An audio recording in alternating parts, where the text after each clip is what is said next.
उसी समय उस जंगल में एक राजा रहता था। उस राजा का नाम था रहुगण। और वो राजा अपनी पालकी लेकर के विद्वान तत्व मर्मज्ञ के पास जाता था तत्व के उपदेश ग्रहण करने के लिए। तो एक दिन उसके पालकी ढोने के लिए जो 4 बंदे थे उनमें से एक अस्वस्थ हो गया और इन्होंने कहा कि एक व्यक्ति को ढूंढो जो हमारी पालकी ढो सके।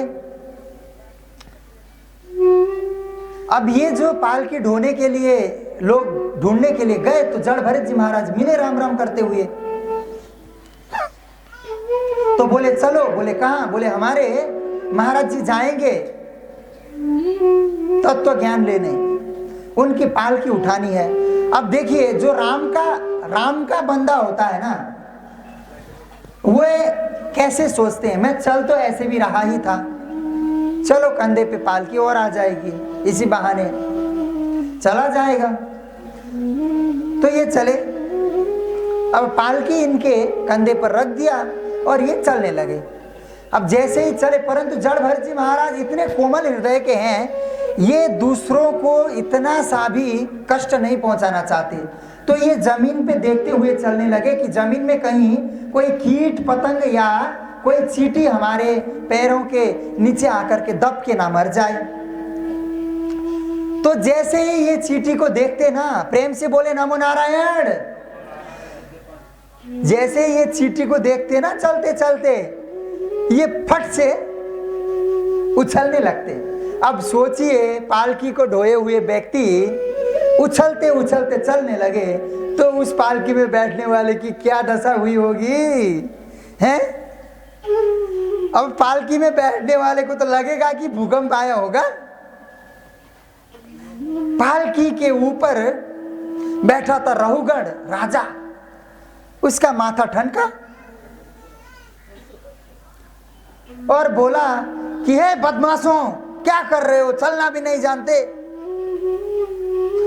तो जो पहले से ही पालकी ढोने वाले लोग थे ना, वो बोल रहे महाराज जी नहीं नहीं नहीं, हमने नहीं किया है। ये जो बाबा अभी अभी लगा है ना हमारे साथ में, पता नहीं इसको क्या हो जाता है महाराज, बीच बीच में उछल कूद करने लगता है। अब इन मूर्खों को क्या पता उनका भाव क्या है, हैं? चींटियों को बचाने के लिए भले ही राजा को गिरा दे, चींटी बचाने में लगे हैं। प्रेम से बोले नमो नारायण।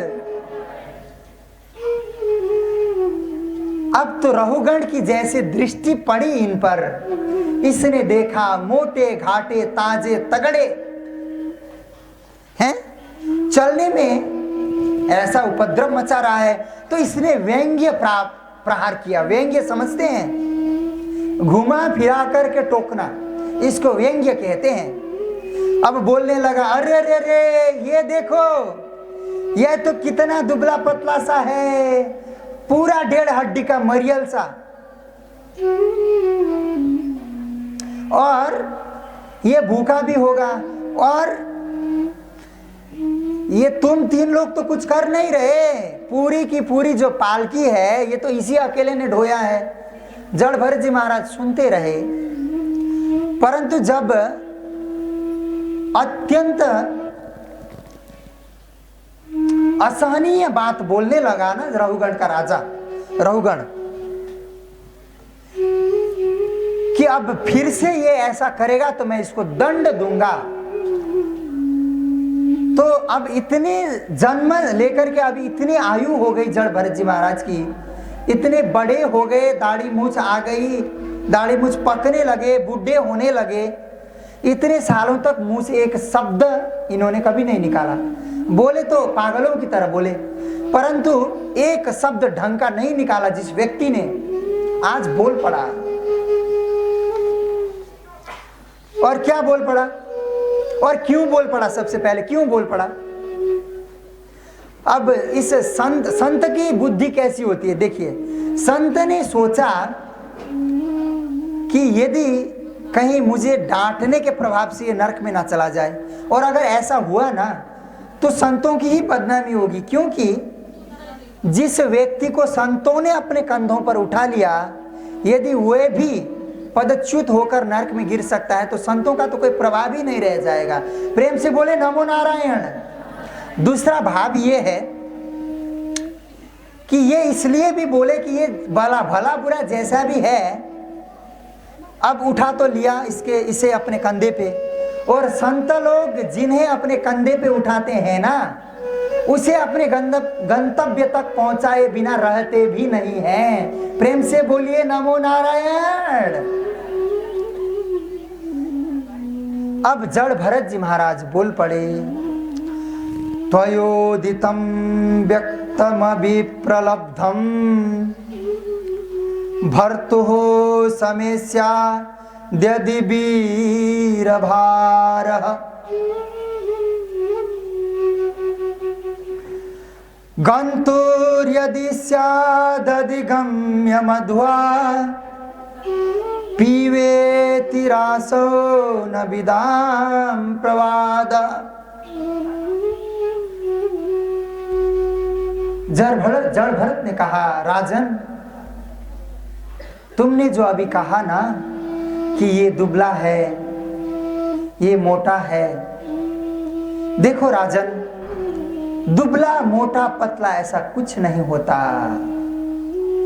मैं ना दुबला हूं ना मोटा हूं, मैं तो निर्गुण निराकार आत्म रूप हूं। मैं आत्म स्वरूप हूं जो कभी मोटा भी नहीं हो सकता, दुबला भी नहीं हो सकता, भूखा भी नहीं हो सकता, काला भी नहीं हो सकता, गोरा भी नहीं हो सकता। मैं वो आत्मा रूप हूं जिसे भूख नहीं लग सकती, प्यास नहीं लग सकती, इस संसार का कोई भी दुख स्पर्श नहीं कर सकता। और तुमने जो मान और अपमान की बात की ना रघुगण राजा, मैं तो वो आत्म तत्व हूं जिसका कोई मान भी नहीं और कोई अपमान भी नहीं। इतना सुनते ही रघुगण चक्कर में पड़ गया, पालकी से नीचे उतरा, हाथ जोड़ करके प्रणाम करने लगा। देखा इनके कंधों में तो जनेऊ है, सूत्र है। अरे बाप रे, ब्राह्मण, माथा घूम गया रघुगण का।